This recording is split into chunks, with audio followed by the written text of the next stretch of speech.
Hello and welcome to my YouTube channel. आज हम discussion करेंगे, देखिए, वेन डायग्राम के बारे में। ठीक है ना। तो वेन डायग्राम क्या है? Our understanding of many situation involving sets and their relationship. ठीक है ना। दो और तीन अगर सेट्स आ जाए, है ना, और उसका जो रिलेशंस है वो हम अगर we represent them by simple diagram, कुछ डायग्राम के थ्रू हम दिखाएंगे तो उसे कहते हैं क्या? Venn diagram. तो ये जॉन वेन ने इन्वेंट किया, तो उसके हिसाब से इसका नाम क्या रख दिया? Venn diagram. ठीक है ना। अभी देखिए यहाँ पर यहाँ पर एक कॉन्सेप्ट है यूनिवर्सल सेट का। तो यूनिवर्सल सेट क्या है? Universal set is denoted by U. Universal set a super set, मतलब जो सुपर सेट होता है उस सुपर सेट को यूनिवर्सल सेट मान लेते हैं। यूनिवर्सल सेट यू, है ना। Our universal set is to be just large enough to contain all the sets under consideration। ठीक है ना। जितने सारे सेट्स मिले हैं, मतलब यहाँ पर आप देख लीजिए, एग्जाम्पल 3 है, ए है यहाँ पर 1 2 3, बी है 3 4 5, सी है 6 7, है ना। उसके हिसाब से ये तीनों सेट के हिसाब से हमें मानना है कि यू हम क्या मानेंगे, है ना। ये जो तीनों सेट्स है, तो ये तीनों सेट्स के हिसाब से हम देखेंगे। यहाँ पर यू ले लिए हैं 1 to 10। ठीक है ना। यहाँ पर जितने सारे एलिमेंट है उससे थोड़ा ज़्यादा एलिमेंट लेना है यू सेट में, तो ये सुपर सेट हो जाता है यहाँ पर यूनिवर्सल सेट, है ना। तो universal set to be just large enough to contain all the set under consideration. जितने सारे सेट हमने माने यहाँ पर ए है, बी है और सी है, ये तीनों सेट के हिसाब से हमें थोड़ा सा लार्ज सेट लेना है ना। तो वो हो जाएगा यूनिवर्सल सेट। तो यहाँ पर वेन डायग्राम से ये सारे सेट को रिप्रेजेंट करने के लिए बोले हैं। तो यू यहाँ पर क्या है? Universal set. यूनिवर्सल सेट है 1 2, ये डॉट डॉट मतलब 1 सेट 1 2 3 4 5 6 7 8 9 10, है ना। तो 1 2 3 4 5 6 7 8 9 10 तक है। ये है हमारा यू सेट, है ना। ए सेट, बी सेट, सी सेट तो यहाँ पर गिवन है।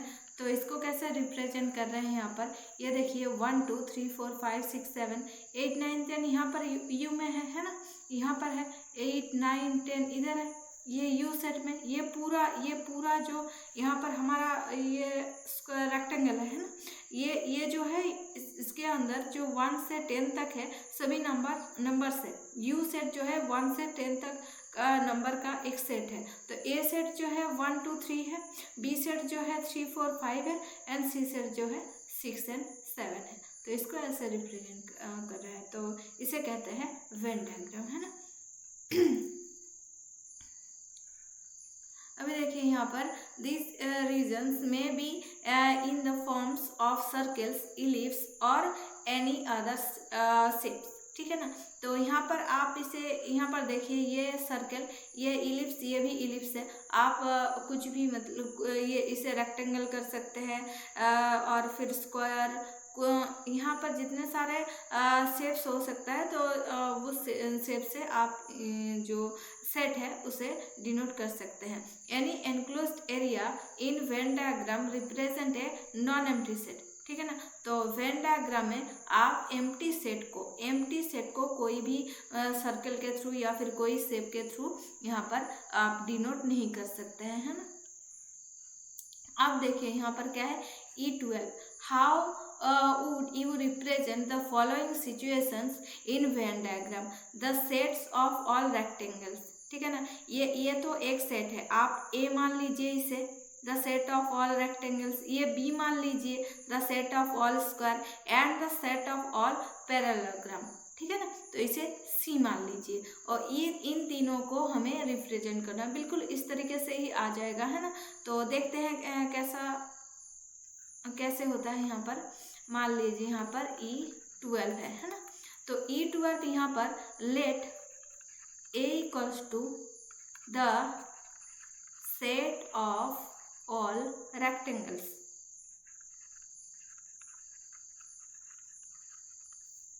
B equals to set of all rectangles, the set of all square, the set of all squares, है ना। अभी देखिए C इक्वल्स टू क्या है, set of all parallelograms, C equals to the set of all parallelograms, ठीक है ना। तो ABC को हम डिनोट करेंगे, देखिए पैरेललोग्राम का जो सेट होता है ना, तो पैरेललोग्राम जो सभी रेक्टेंगल है वो 90 डिग्री का पैरेललोग्राम है ना। इस तरीके से हम लिख सकते हैं। पैरेललोग्राम कैसे होता है, ऐसे ये शेप होता है। अगर ये जो 60 डिग्री का एंगल है या अगर 90 डिग्री हो जाए, है ना, तो उसे हम क्या कहेंगे, रेक्टेंगल। और कुछ रेक्टेंगल्स जिसका जो यहाँ पर सभी ये लेंथ इक्वल हो जाए तो उसे हम क्या कहते हैं, स्क्वायर्स। तो ये हम सी सेट को डिनोट करेंगे। यहाँ से अगर ये सेट ए आ जाए तो ये सेट आ जाएगा सेट बी। इस तरीके से लिख सकते हैं, है ना। हो गया ना क्लियर। अभी देखिए E13 क्या है, draw a Venn diagram to show 3 sets A, B and C where A and C have some common element, B is infinite and C is finite, ठीक है ना। तो कुछ कॉमन एलिमेंट है, तो फाइनाइट सेट इनफाइनाइट सेट कुछ भी हो, हम उसे एक सर्कल के थ्रू या फिर एक एलिप्स के थ्रू, कुछ भी शेप के थ्रू हम उसे दिखा सकते हैं, है ना। तो फाइनाइट सेट हो इनफाइनाइट सेट हो, हम तो नॉन एम्प्टी सेट को दिखा सकते हैं, एम्प्टी सेट को नहीं दिखा सकते। पर non empty set infinite set हो फाइनाइट सेट हो, उसे हम क्या एक सर्कल के थ्रू दिखाएंगे, है ना। सॉरी सर्कल एलिप्स मतलब जितने सारे रेक्टेंगल या फिर स्क्वायर्स कुछ भी मतलब शेप ले लीजिए आप, उस शेप से आप दिखा सकते हैं। तो बी हो गया, B infinite, C is finite and A and C have some common element, ठीक है ना। ए एंड सी का क्या है, कॉमन एलिमेंट है।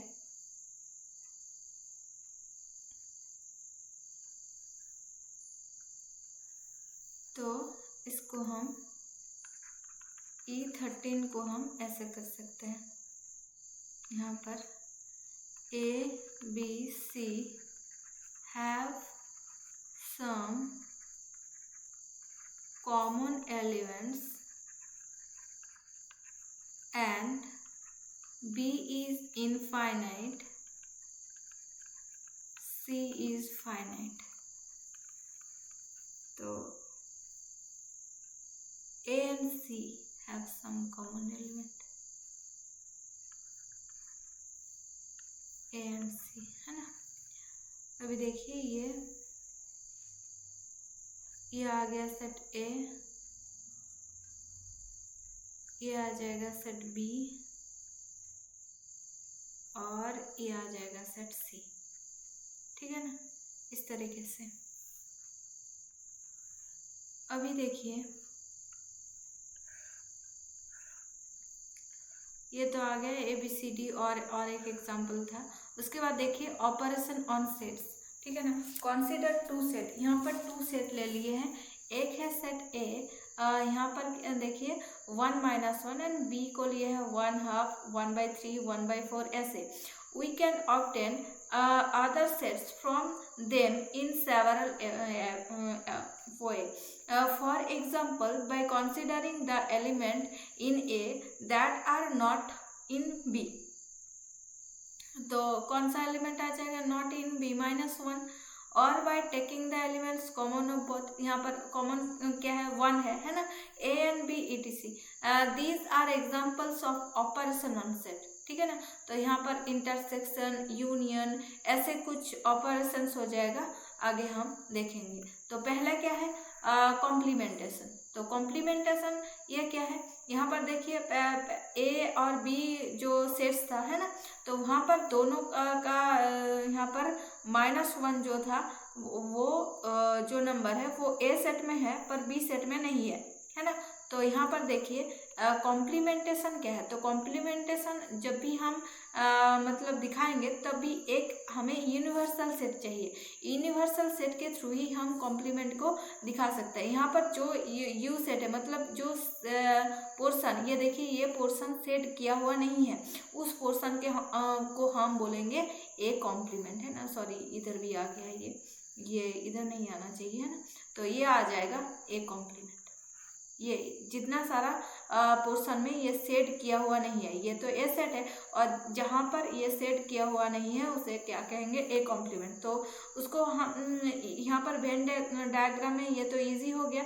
तो उसको डेफिनेशन में क्या कहते हैं, डेफिनेशन देखते हैं उसका। Let A and B are two set, ठीक है ना।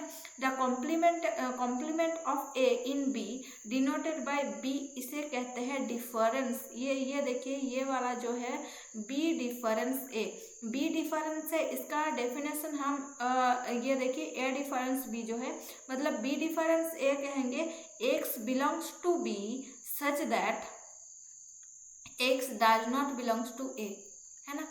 तो बी डिफरेंस है उसे कहेंगे जो एलिमेंट सेट बी में है और सेट ए में नहीं है। तो इस ये एक एग्जांपल के थ्रू देख लेते हैं।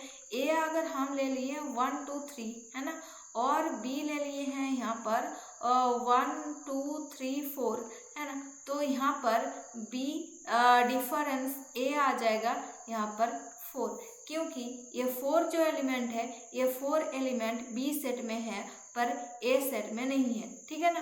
तो ये आ जाएगा ए कॉम्प्लीमेंट, ठीक है ना। ये आ जाएगा ए कॉम्प्लीमेंट, मतलब जो भी एलिमेंट ए सेट में नहीं है। बी सेट मतलब यहाँ पर आप यू सेट मान सकते हैं, यू जो है यूनिवर्सल सेट है ना। तो यहाँ पर देखिए let A and B are two sets, the complement of A and B denoted by A B difference से, इसे क्या कहते हैं, बी डिफरेंस से। आगे बात समझ में, कौन सा डिफरेंस का जो डेफिनेशन है ना। And read as B complement A, अच्छा बी इसे आप बी कॉम्प्लीमेंट है या फिर बी कुछ भी बुक में बी डिफरेंस ए मिल जाएगा। Is the set of the element of B which are not element of A, that is X belongs to B and X does not belongs to A, ठीक है ना। Similarly ए difference B या फिर A complement B, complement को आप generally ए dash और ए के power में, ए के ऊपर में माथे पे छोटा सा सी करके ही लिखते हैं। ये जो है इसे हम डिफरेंस ही जानते हैं, मतलब अदर्स बुक में आप देखेंगे तो इसे ए डिफरेंस बी करके ही यहाँ पर डिनोट किया हुआ है। ये जो मतलब यहाँ पर ये जो गिवन है ना। In the special case where B is universal set U, ठीक है ना। जब बी सेट जो है वो यू सेट आ जाए and B difference is U difference A, ठीक है ना। तो B complement A is U complement A, this set is called complement of the set A and denoted by A dash और ए कॉम्प्लीमेंट। हमें जो भी आपको कॉम्प्लीमेंट दिया जाएगा ना, वो ये यूनिवर्सल सेट के थ्रू ही दिया जाएगा, ए डैश और ए सी। दो एक एग्जांपल अगर मिले तो मिल जाएगा, पर बाकी जितना है आपको ए कॉम्प्लीमेंट ऐसे ही करना है ना। तो X belongs to A complement if and only X does not belongs to A, ठीक है ना। तो ए में जो एलिमेंट नहीं है वो ही एलिमेंट ए कॉम्प्लीमेंट में रह सकता है, इसका मतलब ये है, सीधा सा मतलब, है ना। तो if A subset of B, ये साइन जो है ये सबसेट का साइन है, then A difference B equals to 5। अगर ए सबसेट ऑफ बी, तो सबसेट का यहाँ पर हमने डेफिनेशन क्या देखा था, ए हर एक एलिमेंट, ए का सभी एलिमेंट ऑफ ए, ये सभी element, all element of A belongs to, belongs to, है ना,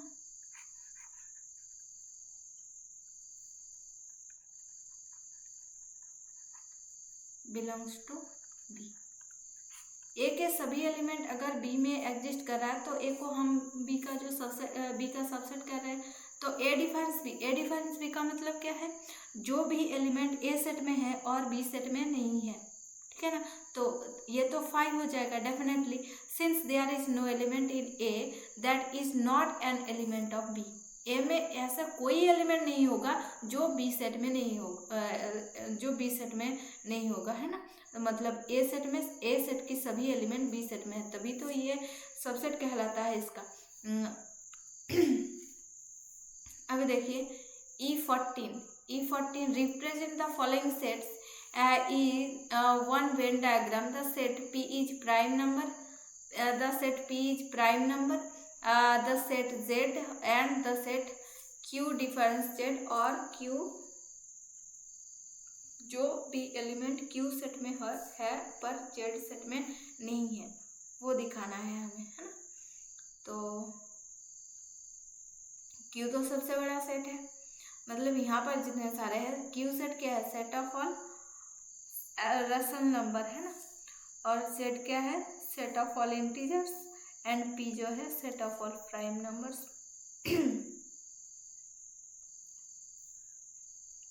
तो इसको ये क्या हो रहा है,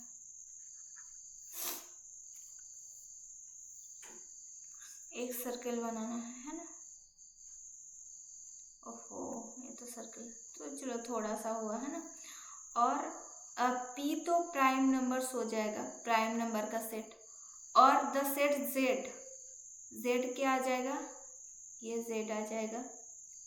और अगर ये पूरा सेट हमने जो लिया था पहले वो Q है और ये सेट Z है, तो हम ये सेट कर रहे हैं Q डिफरेंस Z और Q कॉम्प्लीमेंट Z, है ना।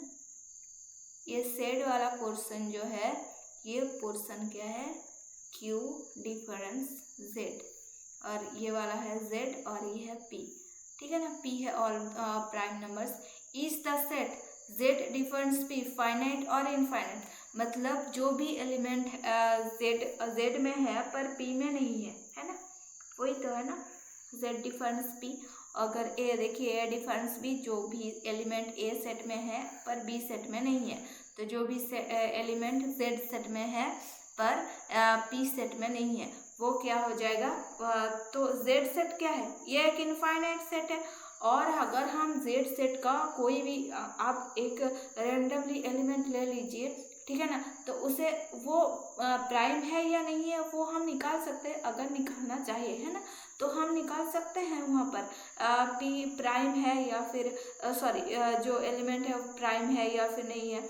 तो यहाँ पर देखिए दोनों सेट ही फाइनाइट नहीं है, दोनों सेट ही क्या है, इनफाइनाइट है, ठीक है ना।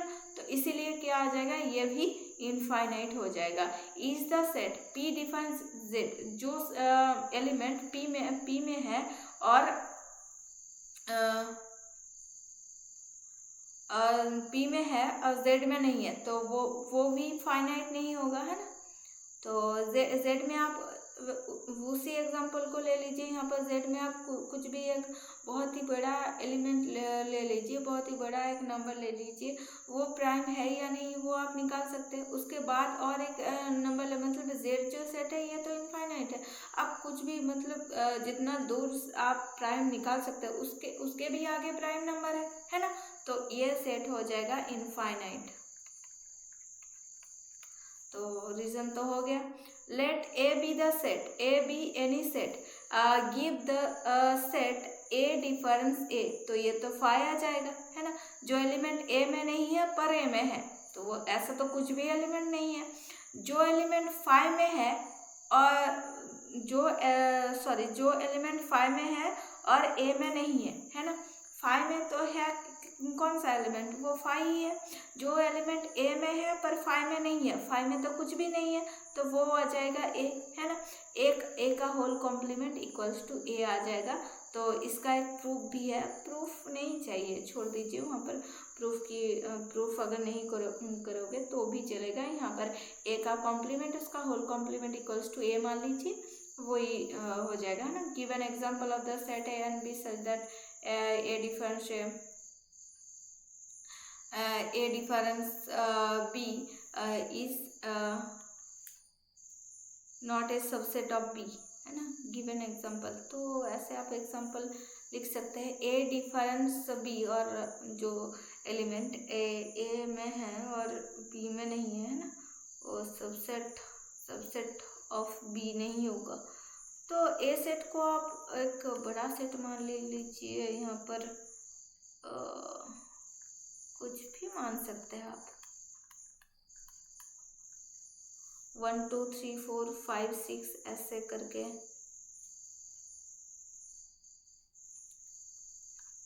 और बी को मान लीजिए 1 2, है ना। तो ये ए डिफरेंस बी, ये क्या आ जाएगा यहाँ पर 3 4 5। तो A difference B which is not subset of B, है ना। ऐसा करके आप 2 का भी एक एग्जांपल ले लीजिए, ठीक है ना। तो आगे ये बात समझ में। Thanks for watching.